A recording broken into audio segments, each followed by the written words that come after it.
Drink that coffee. You'll be fine. So we are so honored today to have not just one guest, but two with us. Today, we're going to be talking with Victoria Gertenbach and a brand new friend to me, Sorf, who's going to share about a project they've been working on.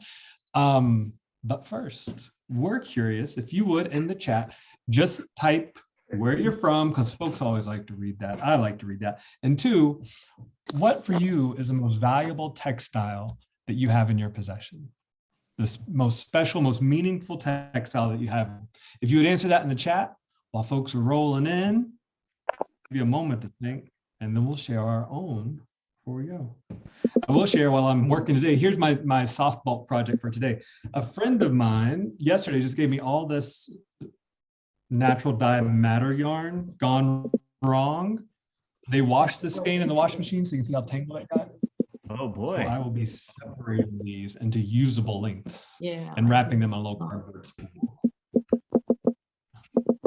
Benjamin wants to know the question, and Benjamin, the question was, what textile holds the most value to you? But be it sort of nostalgia or what is the sort of tactile garment that comes to mind when we sort of throw the word value out?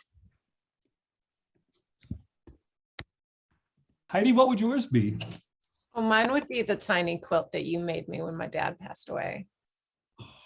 That's pretty easy. I mean, you don't have to just say that because I'm here. You know I'm not. That's really sweet. I'm reading through the chat, and we're getting a lot of family heirlooms, which makes a lot of sense. That's sort of and one of the many conversations around textiles is just the history of garments and sort of the true value is the experience and kind of the story that they hold implicit to it. So I really like all of the stories of items from families. Oh, now that you're fleshing it out, I'm like, oh, probably my baby quilt. It's very hard to decide. I know. Well, it's more the thought exercise more than anything. My 5-year-old Victoria, nephew made this for me for Christmas. And that's probably a front runner as well. That's adorable. And Victoria, what would you pick?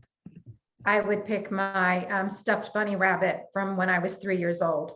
So she has been loved threadbare like the Velveteen Rabbit and is real to me. Absolutely. Yeah. I remember back on Easter when you posted on Instagram. This is a sweet bunny. People should check them out. I have been promised my great-grandmother's quilt that she made. They've been back in the 1920s or 30s. So it's not in my possession yet, but I think it's going to be my most significant, right? Just because of that connection on back that family tree.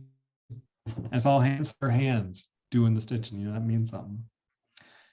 Now, I haven't been able to read the chat. I don't know if Luke or Heidi, did y'all see any you wanted to shout out before we get started with our show today? I mean, I'm just I'm just over here having a nostalgia moment, reading everyone's stories about sort of, silk scarves and, suits from their dad after they passed, and just all of these really interesting stories about experience with textiles. Yeah. I mean, it's hard to pick one same as the textiles in my life. It's hard to pick one of these to shout out as more than the other. I like Sandra saying yoga pants. I like Benjamin saying his mom's totally destroyed kitchen towel. Used and well loved. Y'all, I'm getting a message that my internet's not that hot, so I'm gonna come out here. Hopefully this will work.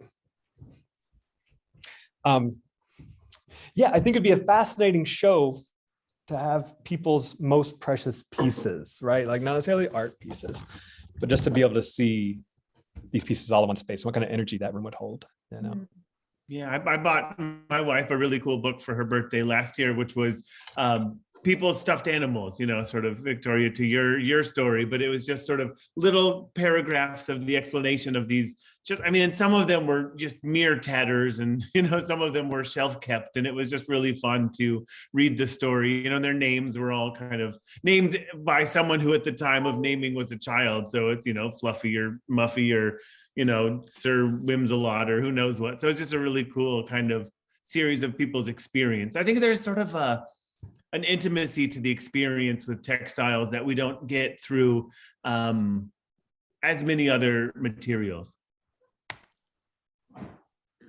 Because when we think about physical proximity to our loved ones and cuddling and snuggling on the couch, what's the only thing between us and them? Just some cloth, Yeah, it's bound to be special.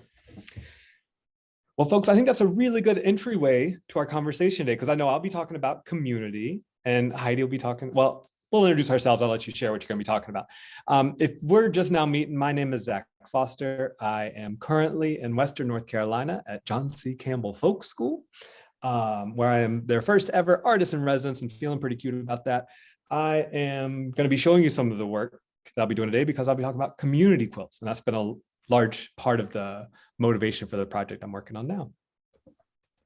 And I am Heidi Parks. I'm going to be talking about mending today. I'm wearing one of my most mended sweaters. It's been exhibited in many a gallery and museum.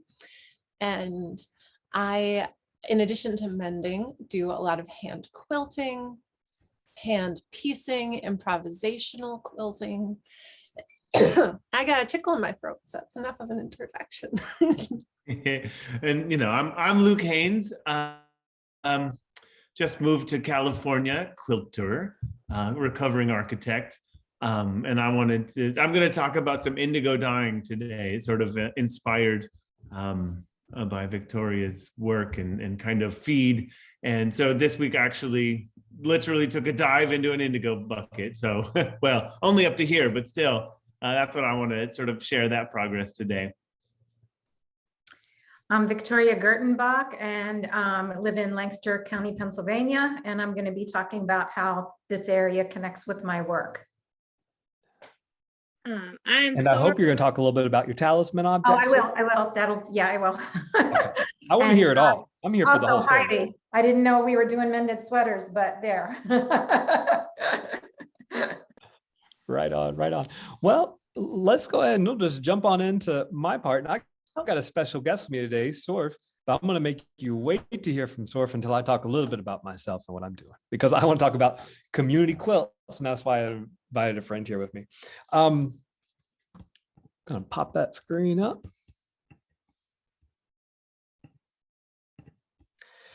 I don't know what it is about community, because I'm not an extrovert in the classical sense, right? Like in the sense that where I get my energy from generally does not tend to be time with other people.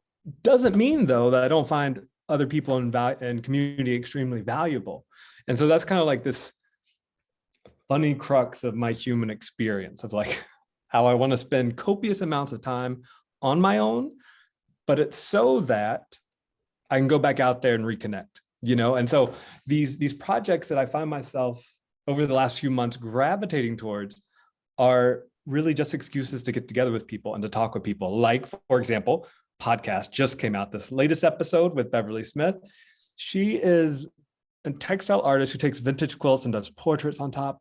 And she is really thinking deep and hard about what it means to reconnect family ties and reconnect community. And so if you find the things that I'm talking about in the next couple of minutes interesting, you might want to check that out.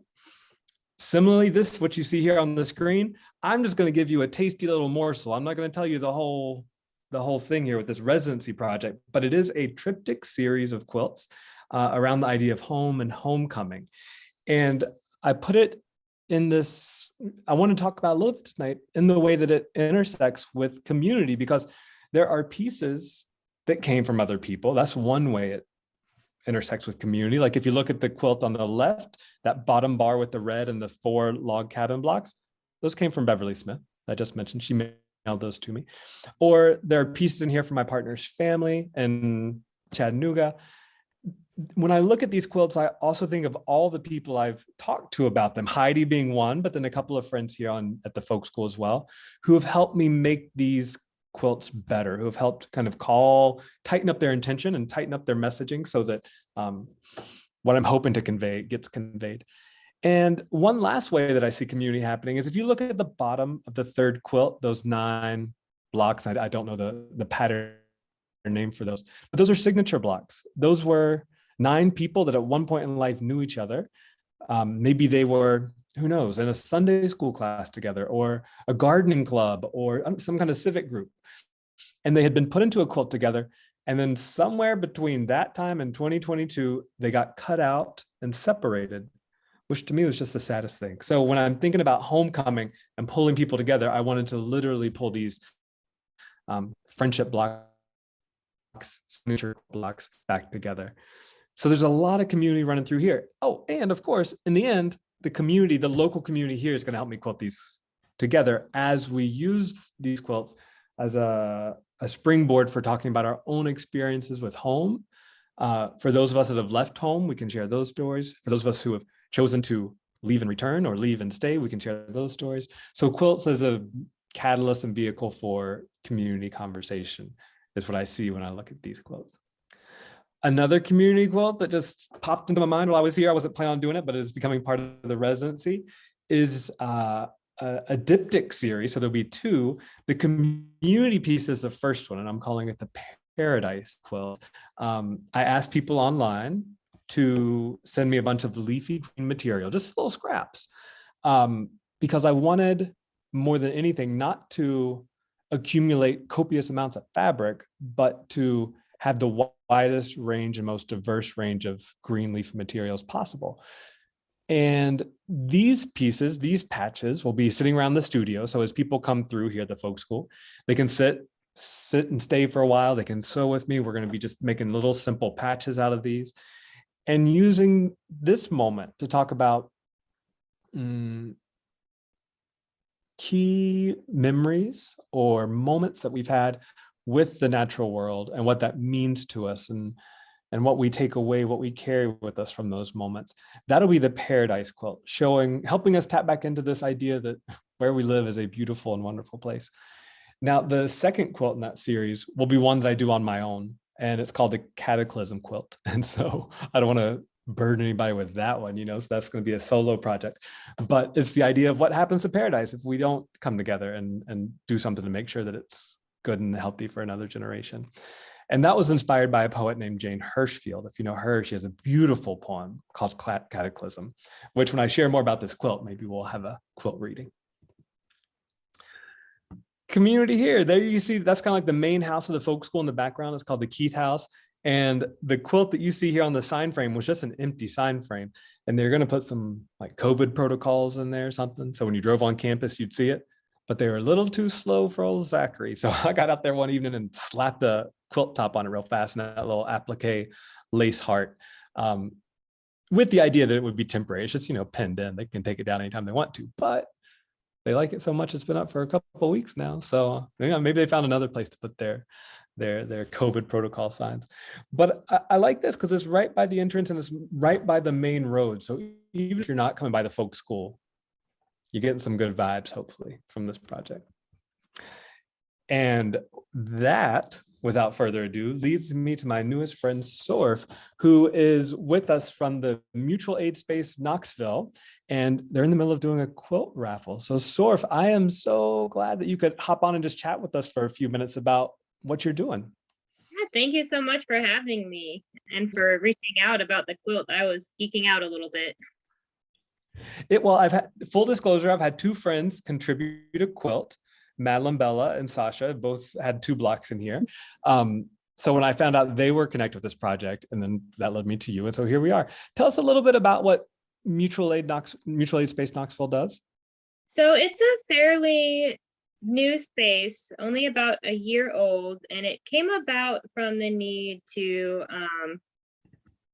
have a storage space for supply distribution. And while we haven't had people come to the space to pick up stuff so much, a different organization, First Aid Collective, we keep a lot of dry goods and non-perishables there, and then bring food boxes to people, and also harm reduction. We have Narcan, morning after pills, lots of condoms and first aid supplies that we bring out to people, and generally try to meet. We have an online form, so that was the main thing, getting storage space. But also one of the places we'd been before that, the Birdhouse, a really long-standing community staple in Knoxville, closed during the pandemic. I think the neighborhood association decided to sell it, that owned it, which was super sad. So I think we all feel like community spaces are just super, super important to bring people together and to allow people to experiment with different projects. So we'd like to have more skill shares, but as I told you earlier, it's in a warehouse and our bathroom is only half done. We still need a toilet, which is pretty much the critical component there. But yeah, that's what mutual aid's, it's still evolving. We've done some first aid.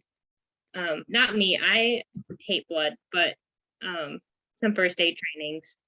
I get woozy thinking about tourniquets for sure, but I'm so lucky that other people are into that. Yeah, and it's important to meet the needs of the community, whatever the needs are, right? Yeah, definitely, and people bringing what they're passionate about, and for some people that is tourniquets. Yeah. What for you, before we talk about the quilt raffle, what for you is the power of community? What have you experienced working with this mutual aid space? You know, I think a lot about my partner's father likes to say, often quotes, and he says this is a military thing, I don't know, but he's like, 2 people can make 2 beds faster working together than working separately. Like like he says, the army has timed it. I don't know if this is true, folks. You can fact check this if you want, but the intention is, the spirit of it seems right in a lot of ways. Not that productivity and efficiency is the end all be all, but what do you see as the power of community? I really see community as in one way, just being there when other people need stuff, and having those networks of care is super important. Giving people a chance to work on changing our embedded communication systems that are often not positive, but working together to improve those, to be less harmful to each other. And I think we have a really nice community in Knoxville that grows and changes a lot. So yeah, I think mostly just holding each other in different ways, and everyone being able to bring to the table what they're passionate about. And then having a space just really makes that more possible, especially in COVID times. I feel like when gatherings are so sporadic, although that's been a big hiccup or just a roadblock for us in getting going. No sure. doubt, no doubt. Yeah. So tell us what inspired the quilt raffle. I have always loved quilts, and as a kid, I would just sit and kind of squint at them and give them little side eyes and look at how all the different textures work together. We didn't have any heirloom quilts or anything, but there were quilts around, probably mostly from JCPenney. And my mom's friend made her one for her wedding too. And I saw Grace Brothers quilt, abolition quilting bee last year, and I was so inspired by that. I was like, whoa, you just ask people to send you squares and they do, and then you put them together. It wasn't quite like that for this quilt. It was a lot more of okay, I'll teach you how to sew. Let's get this done. But I'm hoping next year with more knowledge of what it is to get more squares. But so part of this process was teaching people how to make the patchwork? Cool. My roommate had never used a machine before. Another friend hadn't either, and they both made beautiful, amazing quilt squares. Some people knew how to sew. Maybe Sasha and Madeline might have been the only people that had made a quilt square before, other than me. And other people I knew how to sew but hadn't, and a couple of people. Oh, my friend Laura, also who went to John C. Campbell, loves quilts too, so I should drop her name. But yeah, I think some people had loved quilts or had a history of quilting, but hadn't made them before, or hadn't done it in a long time, like one friend who made one in high school. So yeah, that was pretty cool to as a skill share. And also I was trying to be like, yo, anyone can make a quilt square. It's okay if it's your 4 favorite fabrics and you take 4 squares and you put them together. That would be wonderful. You know.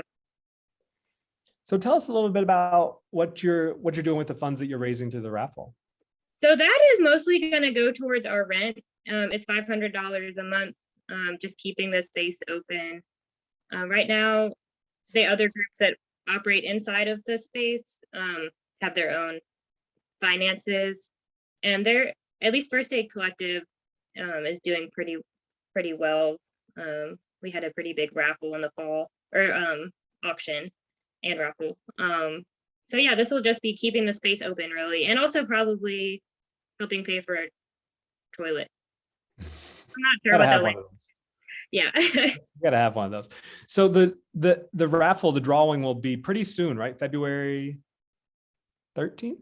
Yes, February 14th on Valentine's Day. That's cool. Yeah, And I see you can get a ticket is $5, or you can get 5 tickets for 20. I'm just gonna pop up your Venmo in case anybody wants to like support a local in Knoxville mutual aid space. You can just scan that with your phone. Any special instructions about how this works? just definitely put your contact information with the Venmo in the Venmo note, because so that we can tell you if you win.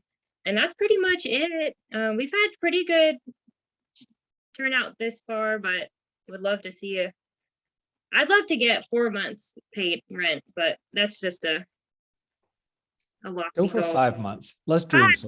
Let's Yeah, dream. Yeah. Dream. Whole Thank you. year. Yeah. So thank you so much. I love this. The quilt in and of itself is a beautiful quilt. The work that you're doing is good work. And so I'm so glad that you could join us to share a little bit about this. And Yeah. for folks that are watching this, we'll include all this link and stuff in the follow-up email. So if you're not catching the Venmo code right now, it'll come back to you in about 24 hours. Any parting words, Sorf? Go buy a ticket, I guess. Thank you so much for talking to me. Yeah. Thank you for hopping on and being so game. Nice to meet you, Sorf. Nice to meet you too. Yeah. And when we think about community, folks, the power of community, I've seen this time and time again, is people coming together to lift each other up, to support each other, to help each other out. And what is a light effort on one person's part really does magnify and add up when it all comes together. Many hands, light work, as they say. All right. And with that, folks, I'm going to tap out, turn the show over to my friend Heidi. Thank you, y'all for Zach. listening. Mhm. That was really wonderful to get to learn about. Luke or Victoria, do we have any questions we want to ask before I move on? I'm good. Okay, cool. I have got a presentation to share with everybody about mending. Not a special presentation. It's just all the really pretty photos of the mended things.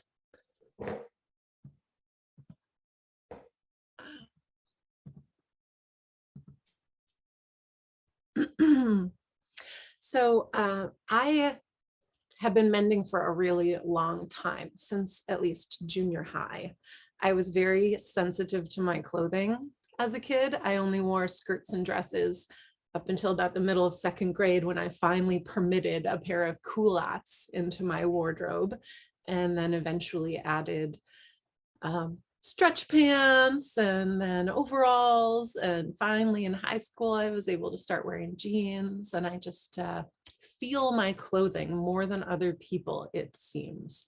And that sensation of feeling things so strongly is a really interesting experience for me, and was interesting when I finally realized, oh, I feel them more than other people. It's not that other people have more self-control or ability or perseverance, and that's why they're wearing jeans and they can get over it easier than I can. It's that they didn't have anything to get over the way that I did. But in the 7th grade, I got to learn home economics, and that's where my teacher, Mrs. Lucan, taught me to use a sewing machine, and she tried to teach me the quilter's knot, but I did not quite get it and didn't have the courage to ask her to show it again. So I had to learn that myself on YouTube in 2013.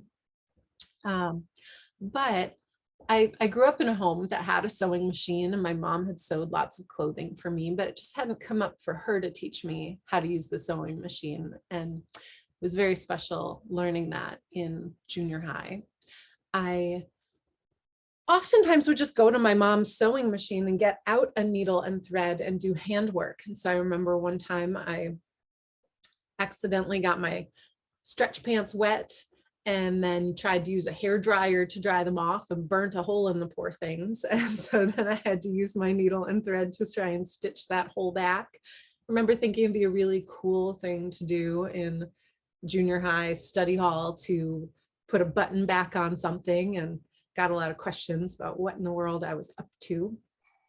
And so for me, mending was very much a necessity to deal with bodily discomfort. And it was only really within the last decade or so, because of the slow fashion movement that of course came from the fast fashion movement, as well as learning about being a highly sensitive person, that I was able to start to transition into having more confidence about wearing mended clothing, instead of feeling ashamed that I wasn't able to find something that I could tolerate wearing in the store.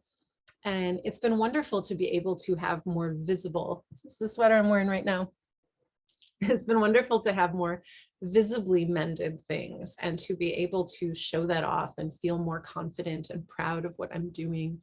And as we are progressing through this slideshow, I hope that you're noticing that one of my favorite ways to mend things is with quilting. It is the same running stitch, same type of thread, same knots. The way that I quilt is very, very connected to the way that I mend clothing and repair clothing. So that I think is really exciting. I also love to wear stretchy clothes. So I've innovated a lot of solutions for how do I keep the stretch in something. These leggings, for example, I hand pieced them and made them myself, and they're done with a lot of whip stitch rather than running stitch, because that has a lot of stretch in it. So like my fanny right there, that's all whip stitch. And it's just such a wonderful, empowering thing to be able to mend clothes myself, work with clothing in a way that feels more sustainable. And I've exhibited my clothing a lot in art spaces. And to me, it's such a powerful work of art when it talks about care and how do you visibly show care, as well as balancing improvement and acceptance. Those can be hard for me to keep balanced in my mind, in my daily life. I want to improve, to get better, but I also want to accept myself as I am. And I think for so many of us, it's hard to figure out how do we hold that at the same time. And I think when I'm mending my clothes, that becomes very clear. I don't want to mend so much that I lose the drape or the hand of the clothing. If I repaired everything with really thick denim and tons of stitches to keep it super safe, it would lose its function because it would be so uncomfortable or thick or bulky or heavy to wear.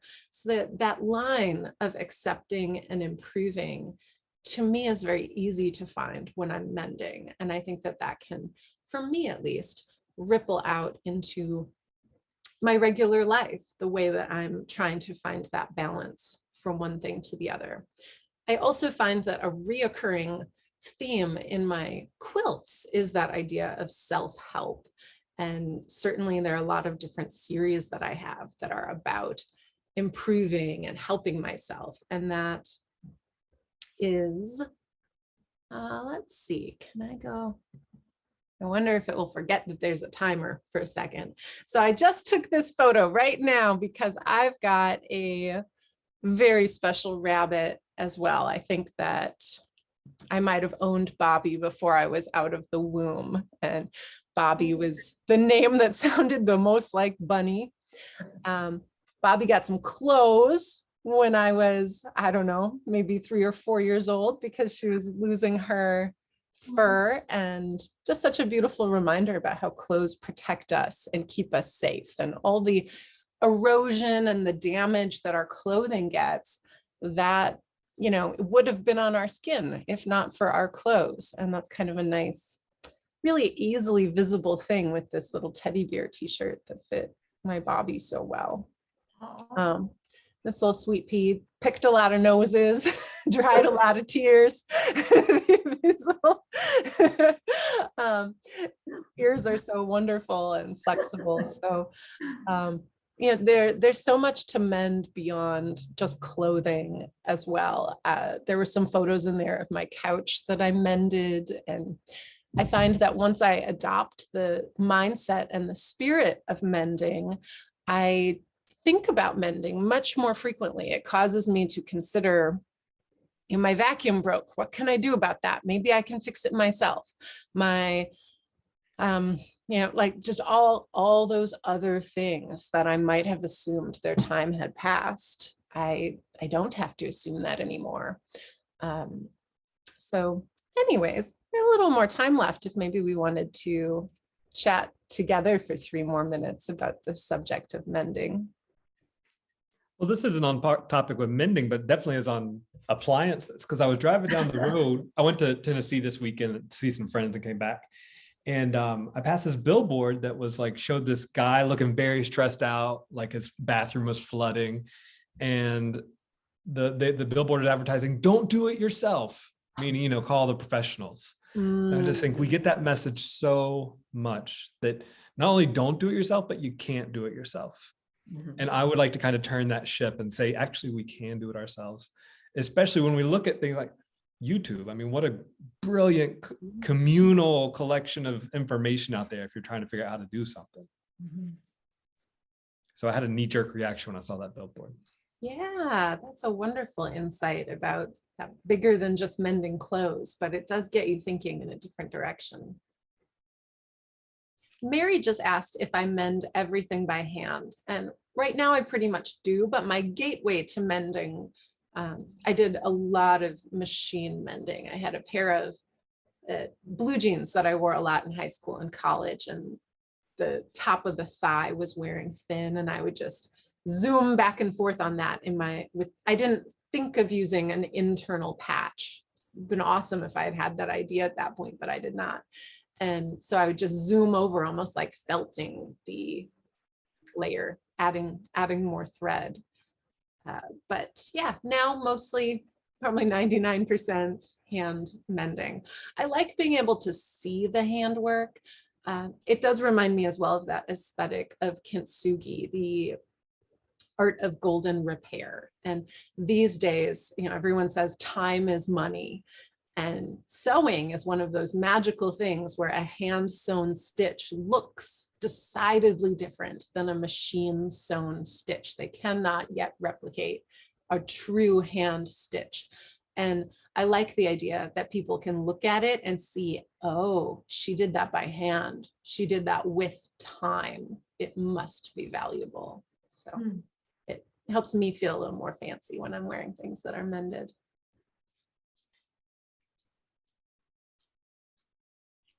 All right, well, we're right at 10 minutes for me. So onward to Luke. I'm excited to see what you've got to share. Oh boy, you know what? I'm just sharing what I'm working on, which I thought was pretty fun. Inspired this week by Victoria.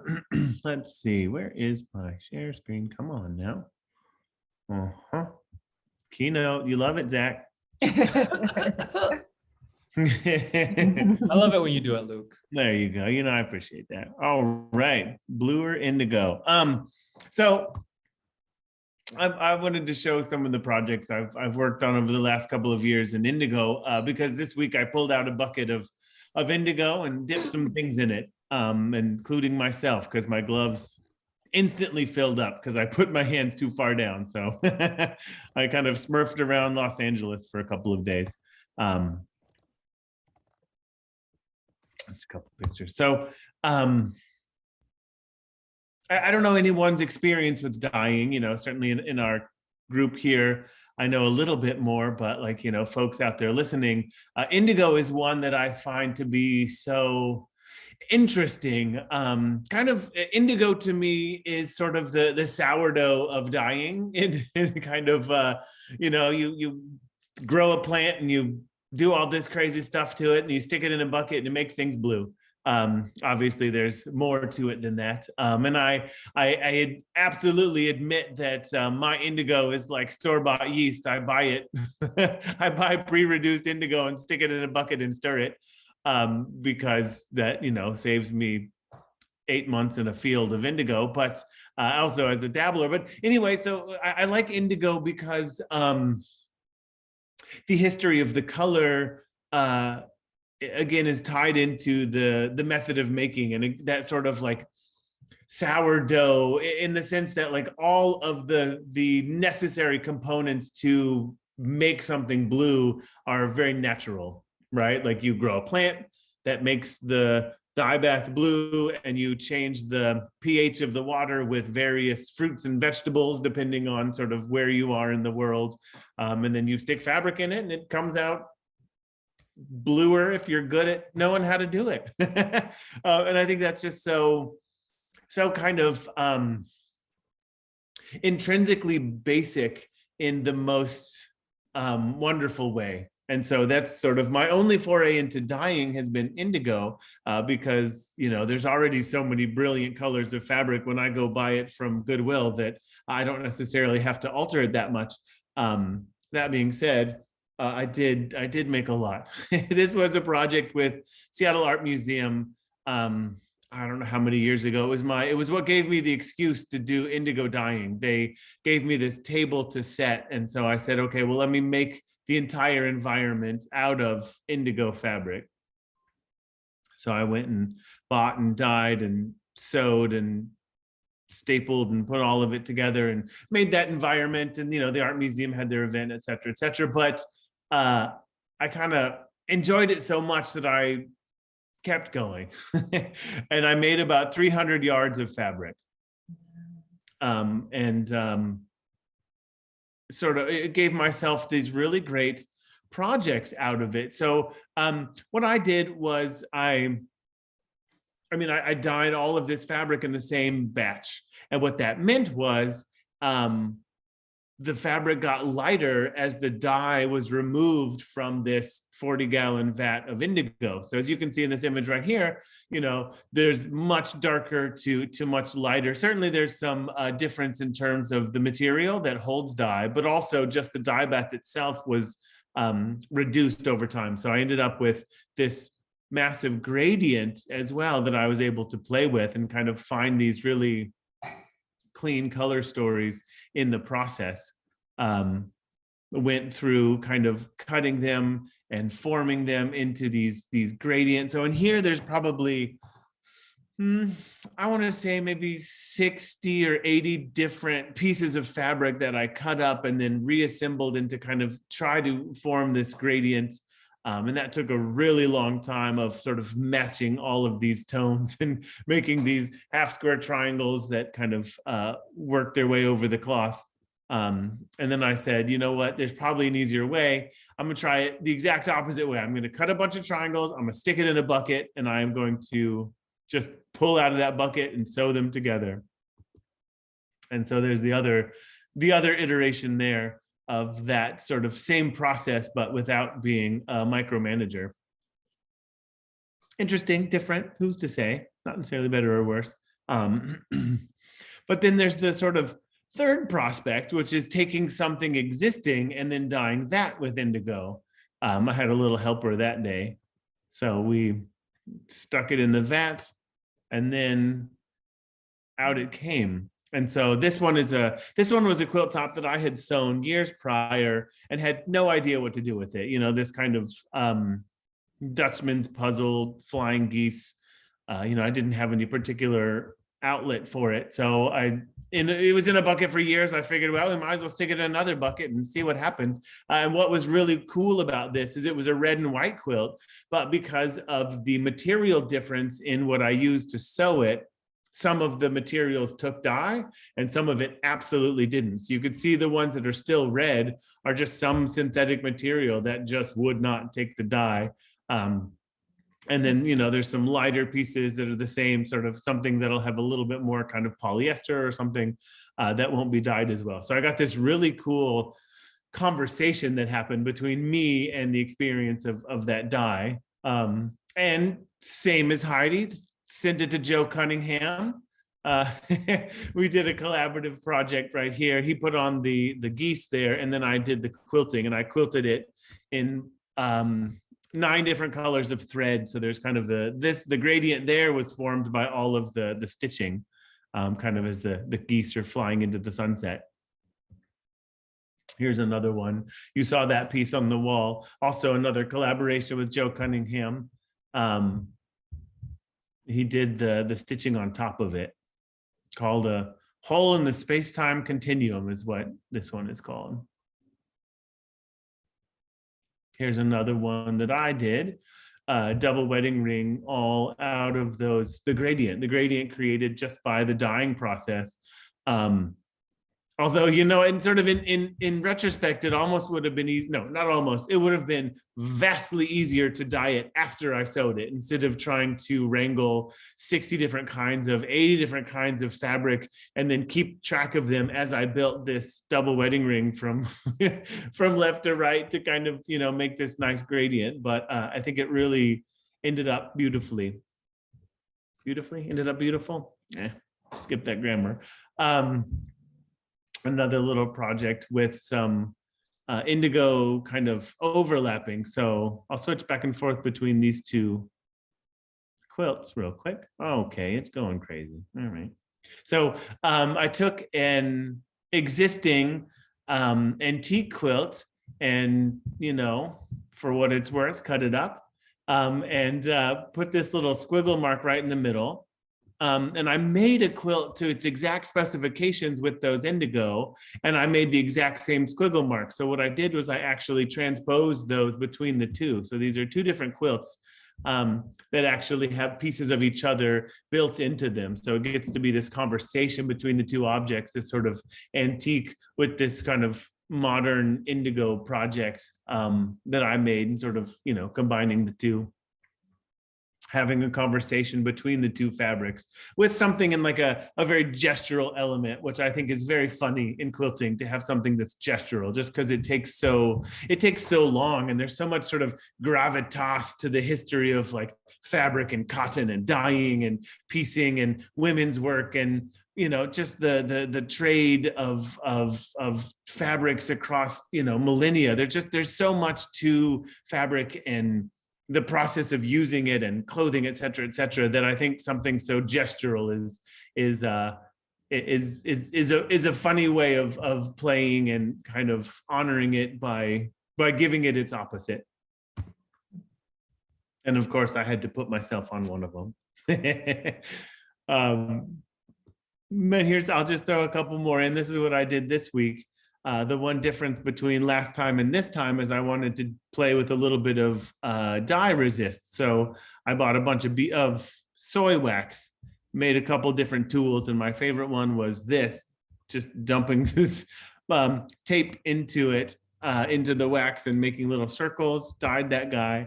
And then what I was left with was this really cool kind of series of shapes after I got all the wax off and washed it. I got kind of this conversation between the original fabric and then the indigo there left behind.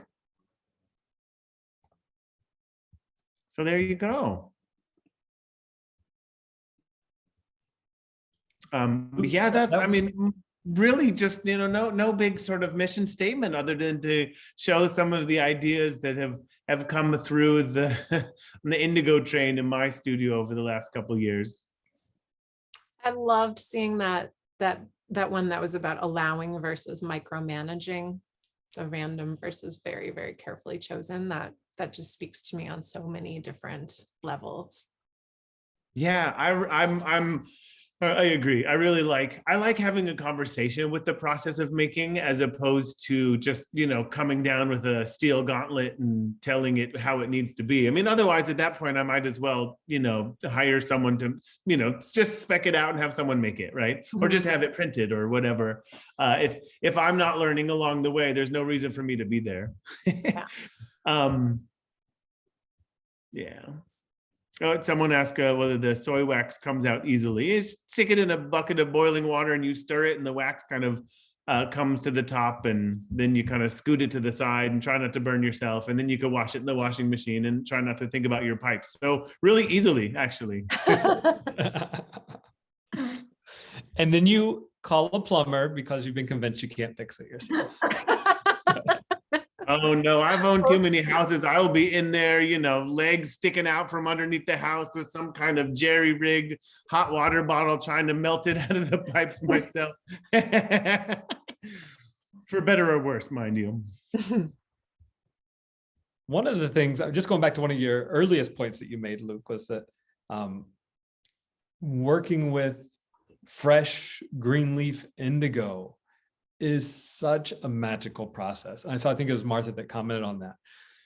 And it's like, I had an experience when I was in Kentucky a few summers ago, working with an indigo farmer and going out to the indigo field that morning, grabbing a handful of green leaves, sticking it in water, putting white fabric in that bucket and it coming out blue. Like, it felt like, oh, this is why people thought at times that like dyers were witches, because it really just feels impossible that it's happening right in front of you.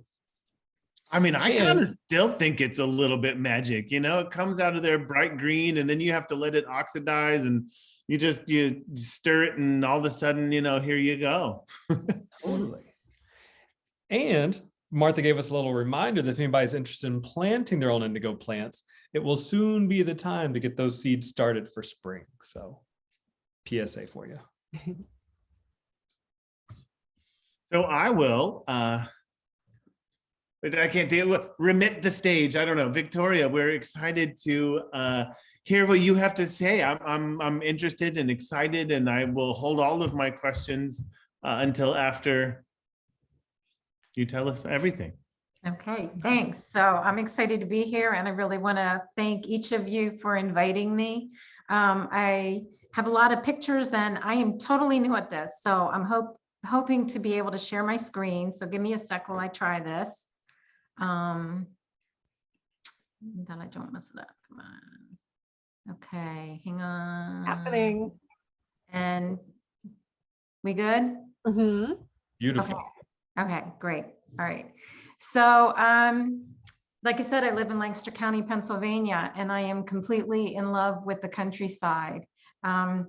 It's a really conservative place, and I do have problems with that, but the visual beauty of it just keeps me going. I don't know if you guys can see all the pictures, because I'm seeing us along here. So can you see all the pictures on your end? We see 3, but we don't see you anywhere. Yeah, there's 3. Yeah. Okay. Yeah. All right. So Lancaster is a lot of you might already know, it's got a large Amish and Mennonite community, and we've got a lot of covered bridges, and a lot of times you just kind of have to stop and pinch yourself, because it feels like you're living in another time era, like Little House on the Prairie. It's really a special place. We've got these beautiful barns and the hex signs, and there's laundry, like all through. It doesn't matter if it's 0 degrees out. If you're driving through farm country, you're going to see people hanging their laundry out. And I think the visual of that cloth hanging and flapping in the wind is really beautiful. The old barns, they speak to my soul the most, and I am head over heels in love with them, especially the ones that are in different states of disrepair. So it was about 13 years ago, I hit this really creative dry spell and became disconnected from all the stuff that had previously interested me. Completely lost my mojo. It went on for months. I didn't know if I was ever going to make anything again. And then one day I started to think about the advice that they give writers, how they tell writers, you should write what you know. And I thought that was a really good concept, and why not apply that to my work and start creating from a place of intent about what I knew. So this was the first quilt that I made. It was called Work Quilt #1, and it kind of acts as a visual diary and an aerial map sort of my mind and everything that I was thinking and absorbing around the countryside when I would walk around and drive around and look at things. I followed it up with 3 more work quilts, and they also were born out of stories that I was telling myself about maybe the farm women that lived in these farms long ago, what type of utilitarian quilts they might have had to make for their family, imagining them being heavily stitched and patched and mended. I decided, it was the first time I ever decided to do hand and machine quilting. And I did that with the intent of paying tribute to the juxtaposition of modern and old that we have in Lancaster County. So to illustrate, I always tell people, you could be driving down the road, and on one side of the road, you could see an Amish farmer plowing a field with a team of mules. And then on the opposite side of the road, you could see an English farmer, meaning non-Amish. That's what the Amish would call us, English, doing it with a John Deere tractor. So machine stitching is for the modern, and the hand stitching is always paying tribute to the Amish and the slower way of life. I take a lot of photographs. It helps me record and remember not just the visual, but also the emotion. And so I'm going to show pictures of some of my work next to photos that I've taken of the area, but I don't want to give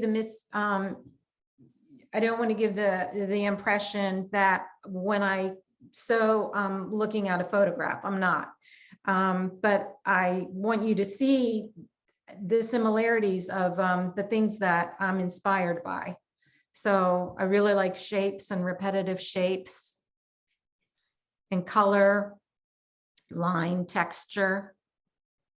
I like this barn. I like the whitewashed side and the wood against it. And I like the window up there, how it's kind of divided into those 3 sections and kind of like a little patchwork block. Line, I'm really interested in line. I like, you've got your horizontal and your vertical and your diagonal, and I like how it fills space, divides space, defines space. So a lot of line inspiration in all the barns. This quilt is called You Plow Your Field and I'll Plow Mine. And it was kind of born after I had posted some pictures on Instagram of the tobacco crops that the Amish grow. And I think they're really visually beautiful. And I got some comments. People were hating on the Amish after that because they were growing tobacco. So this basically is my way of saying, you do you and I'll do me. And can we please just all get along? This quilt was born out of, I'd been driving past a favorite farm only to find that they tore it down. And the barn was this incredible dairy barn that I never got a decent picture of. And it was the most incredible architecture. And all that's remaining was the skeletal remains of this one outbuilding. So I just kind of paid my respects and channeled my grief through these quilts. This is one of my shirt quilts. I did a series of shirt quilts made from thrifted men's shirts, and again, exploring line and shape. This photograph is a great example of the line inspiration. You've got the wonderful lines of the siding of the barn and the pole and the shadows and the wires and the shadows of the wires and the tracks in the snow. And then the window, if you look at the little black window, just that one little diagonal bar going across it. I mean, this is the stuff that excites me and inspires me. Sometimes some of the barns are at a state of disrepair that they're missing part of their front or part of their back, as in this case, and you can peer in and you can see the stuff that's just been stored there and kind of abandoned for a long time. And so when I made this quilt, I was thinking about that, the peeking through and seeing shapes within shapes. Cross quilts, I like to do cross quilts. For me, when I do a cross, it's symbolic of the kind of rural image I get of, going down to the crossroads and where you've got to make a decision about which way you're going to go in life and living with the consequences. The white blocks, it's really a giant 9 patch, and the white blocks are symbolic of white barns. They are my favorite, the white ones. The green, for the green farm fields in the spring, they really do look like patchwork. And then that little red strip, that's just throwing a little red barn in there, and we're happy. So another way of connecting my location with my work is to use materials that I have found that have a connection to the farms. And this was made out of a lot of really beautiful lightweight vintage grain sacks that I'd got at a Mennonite relief sale. And the blue fabric is from vintage books that I picked up in local junk shops here. I peel the book cloth off of the book covers and tear that up and use that as cloth. And you can kind of see how, again, I'm not thinking of this picture when I'm making this, but to me, I see the connections, the way that the side of the barn bows in and the side of the quilt bows in, and the patina and the texture of the barn and the way the shapes are divided up. Here's another one with the feed sacks. For years, I was trying to find commercial fabric like Moda's Grunge or something, where I could kind of get the feeling of the patina on the old white barns, and nothing was doing it. And then when I got these feed sacks, the stains on them, they did it. They were exactly what I'd been after for a long time. And again, I've added book cloth and bits of antique fabric from a deconstructed old quilt. This is another feed sack, and the photograph is of a metal barn silo next to its barn. And I just like the juxtaposition of the lines and the way that the lines curve in the silo. And so it's kind of fun playing with those images. A lot of hand quilting, just all done free form. I've cut out the word Baltimore in one of the feed sacks, had that, and put that in there because originally I'm from Baltimore, so that was a fun addition. This is one from my Shun series. They're really little pieces, again, in book cloth and vintage grain sacks. Here I'm trying to honor and pay tribute to that which is discarded and abandoned and deemed unworthy, and give it a little love and respect. So this piece is called Homeless, and the image is of a little red shed that sits down by the train tracks in my town. And I photographed it a lot over the years, and one day it's going to be gone because every time I take a picture of it, it's in a little bit worse shape, but I love it. This was a little barn kind of garage that I found in an alley in the town. And another piece, this one's called Labeled. This is also from my Shun series. This one is called Broken. And the image is of a really neat, funky little outbuilding that sits in an alley across from our local post office. I just love it. This one is called Exile. And this is a little, I think it's like a little boathouse or something, a shed of some sort. It sits all by itself next to a lake. And so it's in a really pretty location. And again, I have photographed it multiple times over the years. And every time I drive by, I'm just thankful to still see it standing. So over the summer, somebody gave me a lot of grain sacks. These are heavy, unlike the other ones I was using that are light. The ones that I showed before, I think that they probably held flour and rice, where these would have been, hauled out into the field and the grain would have been put in there. So somebody had found them sitting on the side of one of the farm roads. And I think probably they fell off of a wagon, and they had them for a few years, and they were moving and they wanted to give them to a good home. So I'm the lucky recipient of those. They're really beautifully stained and heavily patched, and some of them have the name of the farmer who owned them up on stenciled on. And I did a Google search for J.H. Foose to see if I could find him, because maybe he was missing these and wanted them back, but I couldn't find him. So they are mine. And just playing around with them, the weight of them is a little bit different than what I'm used to working with. So I have years of exploring to do with these. I've cut some up, and others I'm opening up and mending them with bits of more antique fabric from a deconstructed quilt. I washed them, I boiled them, I scrubbed them. I repeated that over and over again to get the dirt out. So the dirt's all out, but it's also stained and embedded in there. And I love the idea that it's just carrying the history of these old farms with them. It's literally in its DNA. If I don't know, fabric doesn't have DNA, but you know what I mean.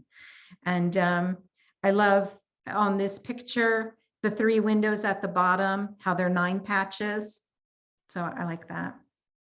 Again, you can't help but to not be inspired and see quilts in this area. Recently, I started on a new project where I'm going to deep dive into exploring the color and the texture. I've never really done that before. And so I'm painting the fabric. Unlike Luke, I've never actually done indigo dye. So these are, I'm using fabric dyes and fabric paints and hand painting each piece that I've ripped up. The fabric, I don't like buying new fabric, but there's an outlet, a fabric outlet in way down in the farm, really rural area in a little town in Lancaster County called Gordonville. And they've got this kind of bin table that they just throw all the unwanted fabric remnants on. And you can go in there and you can get a bag. It's about this wide and really, really long, like 4 feet. And you can just shove as much fabric that you want from that bin in that bag and pay $1. So that's, I'm down with that. And this is one of the pieces from, it's called Ragged Series. And there's no way that I could have just bought commercial fabric and gotten these colors and the patina that I want on them. So here's another piece. And I did not think that I would like the painting process, but I really love it. And it's exciting to see all the different color combinations. The image is of another little funky outbuilding in one of the alleys. Another little piece from this series. When I do X's, that's always a symbol to me for a barn door, kind of like Fisher Price toy barns have the little X on them so that you know it's a barn. But on this photograph, if you look, the barn doors don't have any X's on them, but the house, if you can see the doors on the house over here, they do have X's on them. And I think that's really cool. And then for Zach, okay, we're doing these are, I would imagine a lot of people are like me. You go to the beach or you're hiking in the woods and you pick up shells and rocks and stones and you bring them home with you. And I can't help myself. I'm always doing that. And a few years ago, I thought it would be interesting to try and cover them with fabric. And to me, they're already sacred. I just feel that rocks and shells and things like this hold Earth's energy. And but I just wanted to kind of elevate them in a way that other people might stop and look at them and see them in a different way. So little bits of fabric, great way to use up little bits of fabric and stitch. They feel good in the hand. Here's a front and back view of one. And these are some just hard shell clam fragments that I found along a favorite beach, front and back view. They feel just magical to me. And so that's it. And if anybody is interested, I do share in my Etsy shop directions on how to make your own. But that's it. So let me stop sharing. Okay. And Victoria, I'd be lying if I don't have a tab right now in my browser window open to your Etsy shop. I pulled up the other day and I'm like, I'm gonna do it. Especially after hearing you talk about it. So thank you. That was that was just so good to hear because, for years you and I have been following each other. Mm-hmm. And you get the little post, you get the blast, you get the caption.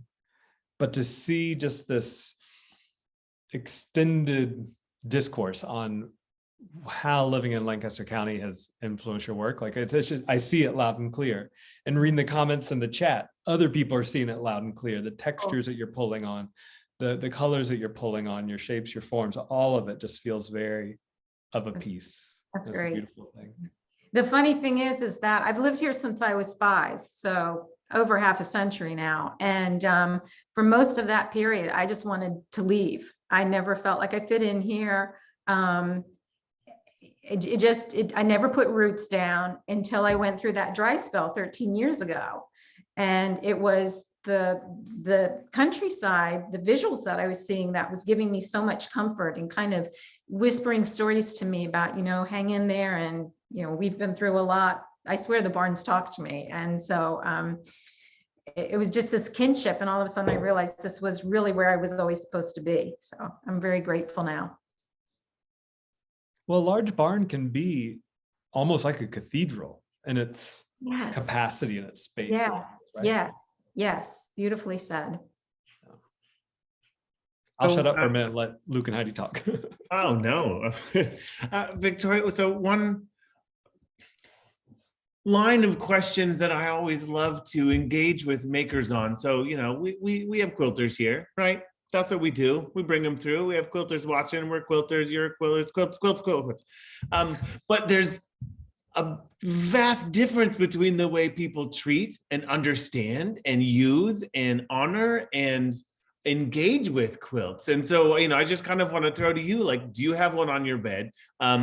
And just kind of tell us a little bit about kind of your engagement with the objectness of what you make. Like, I didn't see, you showed us some nice roundness of those kind of talismans. How do you hang, how do you display? I mean, again, just sort of, asking what you think of the object of the quilts you make. Are they bed size? Just tell me a little bit more about that side of it. I don't make bed-sized quilts. I started one about, 20 some years ago when I first got into this, and I was going to do it all by hand in 3 months for my daughter. So I've got everything. Everything is done and hand quilted except the border. I just got so sick of it. So someday, hopefully I will finish it, but it's that was my one and only bed-sized quilt. I do wall-sized quilts. There's a quilt on my bed, but it's for my dog. It's, just dog size. And I get overwhelmed by if I had a really large space to work in, then I think my quilts would reflect that. But I've never felt comfortable working really large in the space that I have to work in. Which I think, if I could just interject, Victoria, that one of the things that stands out to me about your work is the capaciousness of the barn. I also see in these small pieces you're making that somehow you have this knack for taking these big, airy spaces and still keeping them present, but to a smaller scale. I just think that's Thank you. incredible. Yeah, I never thought of it like that. I like that. So I've always just been more comfortable working small. And then like the talismans you were asking about, I keep them in bowls or on a table. I just have them kind of scattered throughout. I don't sell them. If I'm going to give it, if I want somebody to have it, I give them one that they don't seem right to me to sell. There's something that you should share and hold on to and give to loved ones and people who might need a little comfort. Which is anything else? Did I answer your questions? Did I forget? Yeah, I mean, mostly I just wanted to kind of ask you to touch on, so it's something I'm working on, so I love to ask a lot of questions about, like, the object of a quilt and what it means to sort of hold up a physical space. Heidi was talking about mending, and you certainly mend your own garments, and so there's sort of a functionality to that experience. And then quilts have a history of decorative and function, which aren't always the same. I mean, there's a lot of misnomer historical precedent with quilting that they were only for poor people keeping warm, and that's certainly not true. There's a lot of just decorative work, but there's also functional work. And so just kind of wondering where you were on that spectrum and like your ideas about the the kind of functionality imbued to the term quilting and how that sits with you and your work. And, you know, you certainly touched on it, and yeah, but. I used to make a lot of functional, like long table runners and things inspired by kind of what you'd want to put on a farm table. And and I've had some antique quilts gifted to me. And the first one I had was really beautiful. My mother gave it to me, and she had got it at a local sale years ago. And it was 9 patches set on point, beautiful colors, and she kept it in a closet tucked away, and I'm bringing it out and I'm letting my kids play on it, and we're spilling stuff on it. Then I thought, I can't use it. I went to wash it, and then the ink ran. And so I got really like freaked out about here I wanted to use this quilt functionally, and I was ruining it. So I have had this long struggle with how do you deal with that? I don't think that a quilt serves any purpose if it's stored away in a closet. It should be used. It should be loved. I finally determined, and over the years it got really faded and worn, and like I said, stained. And so I finally got to the point recently where I started to dissect it and use it, you know, in other things and try and give life to it. And I know there's been a lot of discussion, and people are on different, I still struggle with that, but yeah. You know, I find that so you are finding these feed sacks and these grain sacks and these kind of, you know, book covers, and, you know, you're peeling them for their magic of the patina of having existed in the world. And then on the other side of that, there's sort of this lack of permission to use a quilt because it gets dirty. And I think that's such a funny two sides of the same coin, right? Like, well, you can't use that quilt because it gets dirty, but I'm going to go find these dirty fabrics because they look better to me. And I think that's such an interesting set of conversations. And I think it's so cool. And, you know, it speaks to the history of object and preciousness, and sort of, you know, is it honoring if it gets dirty, et cetera, et cetera. That's great observation. Yeah. And I do like the dirt. I really do. And I love the stains. And yet when I was the person that dirtied it up and stained it, I was horrified. Like I had done something really bad. Oh, it's so interesting. A long time interest of mine is thinking about art making in its verbness. I took a drawing class back in college, and my professor, who I can't think of her name at the present moment, she was very interested in, like, draw water, but don't make a drawing of water, make a drawing of the verb of water, and lots of different prompts and things like that to get us thinking that way. And so, you know, when Luke is talking about the meaning of allowing versus micromanaging, I perk up and I get excited. And when I'm mending and thinking about care and caring and the way that I'm mending, super interesting to me. And so I loved seeing in your work the way that there's this deep meaning in machine quilting versus hand quilting, and how they are symbolizing two different ways of being in the world. Mm-hmm. And then your Talisman pieces, to me, immediately, because of my childhood, I see a friendship bracelet chain in there. And I think, oh my goodness, like, you are creating a bond of friendship with this. I like that. I never thought of that. Yeah, it's like one of the first things that really stood out to me was like, I know how to do those. That means we're buddies. But so, you know, I see you doing those really potent things where the way you make it means so much. And I wonder if you could speak to that. And like, I love that, knowing that that was more of a subconscious thing that happened with the friendship bracelet rather than. No, I never made that connection. Yeah, so I like that though. So tell me again what the question is. I'm sorry. Yeah, like the verb of how you make it means something, the way you stitch it. Is that something you ever think of consciously? Because I see you doing it, but it's something that, you know, for 20 years has been hard to explain. It's a conscious thought, but it's born and originates from emotion. Mm-hmm. So I feel first, and then I think about how can I create what I'm feeling. And it's usually I have a really chatty brain and it's very, very verbal, but in those situations, it becomes all visual. And it's a sense and it's a feeling. And I don't know if I'm articulating this because I don't know exactly how to put something that is nonverbal for me into words.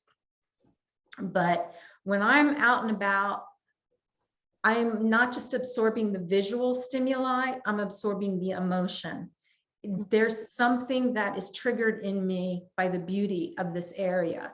And I think part of it is I'm definitely a loner. And when I see these old barns and I feel a connection to them, and there's a loneliness about them that I feel like I understand. And that's one of the things sometimes that I'm thinking about in some of the pieces. Other times it's just the wonkiness of the lines, but I'm not doing a good job articulating it because it's not, even though it's a conscious decision that I'm doing, it doesn't have the same kind of language as when I think, okay, I'm going to make dinner and I'm going to get this out and I'm going to get this and I'm going to mix these things together. I don't really think about that. It's an intuition and I follow it. There's always a conversation going on with the material. There's always a conversation going on. It's a collaboration. This is my idea, and then listening to the materials and their idea, and just going with a lot of gut and emotion. That connects for me a lot. One time I did a solo show and I titled the show "It Was Felt," and I feel like that same sentiment comes through for me too. Do you ever resonate with or think about the idea of being an empath, or like feeling that? I know that sometimes me and Zach talk. Yeah, I probably am, but it's not something that I really delve into. I know that, yeah, I mean, so I know some people who I know people who are empaths, and I don't relate in the same way that they seem to experience it. But I do absorb energy around me. Absolutely. I don't know how one can't absorb energy around them. Yeah. Yeah. Yeah. I've had that experience as well, where I hear other people talk about it and I think, oh, they're describing a more powerful experience than what I have.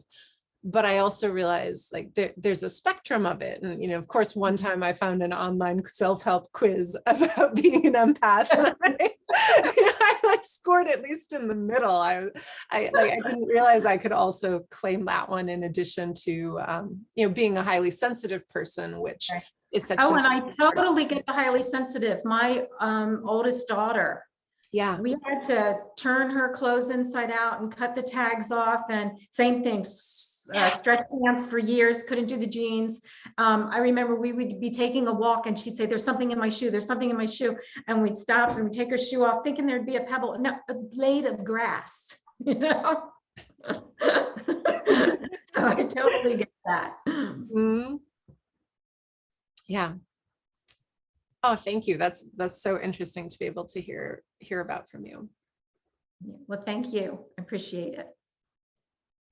We had a couple of questions, Victoria, while you're talking. First of all, Victoria, the chat's been blowing up the entire time you've been presenting. Like, folks are really feeling and connecting with your work. So thank you for sharing what you're sharing and the vulnerability behind it, and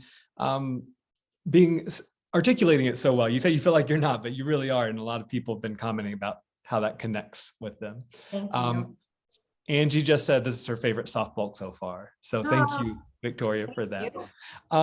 We had a couple of really great questions that I'd like to put to you. And if anybody out there is wondering anything, feel free to type in the chat or keep an eye on it. One, this is Chloe and I are kind of wondering the same thing. So Chloe said, loving the conversations. Do your Amish neighbors see the work that you're producing? And she's curious about their response, because we've been talking a lot about the landscape and we've been talking a lot about the buildings. I've been wondering too about the community piece, the people piece, and wondering how that factors into your work. how I incorporate the community around me. Is that what you're asking? To what extent are the people involved? I wish that I could say with all honesty that I'm part of a wonderful community. Again, this is a really conservative area, and my political views do not jive with the majority of the other political views. And as for the Amish, I actually live in a development, and there's a farm behind me. So I live, in a normal, and then the town is a little walk away where I can get into the town. It's a really small town, like no stoplights or anything like that. And then there's the center of the town, very, very rural still. And that's where the alleys are and everything. But so there aren't Amish living in the town. And if I drive out, there's more Mennonite. And then if I drive a few more miles out, then we start to get to the Amish. So the Amish aren't seeing my quilts, but I did once sit in on an Amish Mennonite quilting bee. That was down when I first moved in. They had one by the local, the firehouse right down here. And I sat in, and I was the only English person there. And it was very intimidating. I'd only been quilting for about a year, and I brought my thimble and I brought my needles, and it was the first time I'd ever quilted on a frame. And I found the experience really jarring, because I was used to either working without any kind of hoop or frame, or working with the little hoop, and being able to turn it any way I wanted. And here on the table, I'm having to quilt away from me and twist my arm and do this, and I'm sweating bullets. I'm like, and there was no conversation. It was sort of like, what is this? The sign said on the outside, anybody is welcome to come and join the quilting bee. So I came and joined the quilting bee, and nobody else like me was there. And it was really intimidating. Nobody was talking to me. They're speaking Dutch. So that's the language that they speak, and Pennsylvania Dutch. And I don't have a clue what anybody's saying. They're laughing, they're telling jokes. I'm sure they're talking about me. And then we broke for lunch, and they all went to eat lunch. And I thought, well, I'm going to go home. But they stopped and they told me, you did beautiful stitches. And I felt like I had just like won an Olympic event. And I went home and I'm like shaking, and I never went back. I never joined again. So they never got a chance to see my work. And I've gone off track. I can't remember. You're right on track. There you are. Do you see a space or a time in the future where you might interact or connect somehow? Well, I mean, or is that not really on your radar? It's an interaction. You go to the farmers markets, and you're interacting with them there. You're buying their produce. You're talking to each other. Most of the fabric stores that if I need thread or something and I go to, they're all Mennonite run. There's one 5 minutes down the road, and it's on a working farm. So there's always constant interaction. But they're not coming to my house, and I'm not going to their house. I've never had that experience. So yeah, I wouldn't mind it. Maybe an extension of that question that I'm curious about is, like, where have you exhibited your quilts that's the closest to your home? I haven't. I've never exhibited them. So I've done Never anywhere, or just not near home. I've had a piece here and a piece there in like group juried shows or something.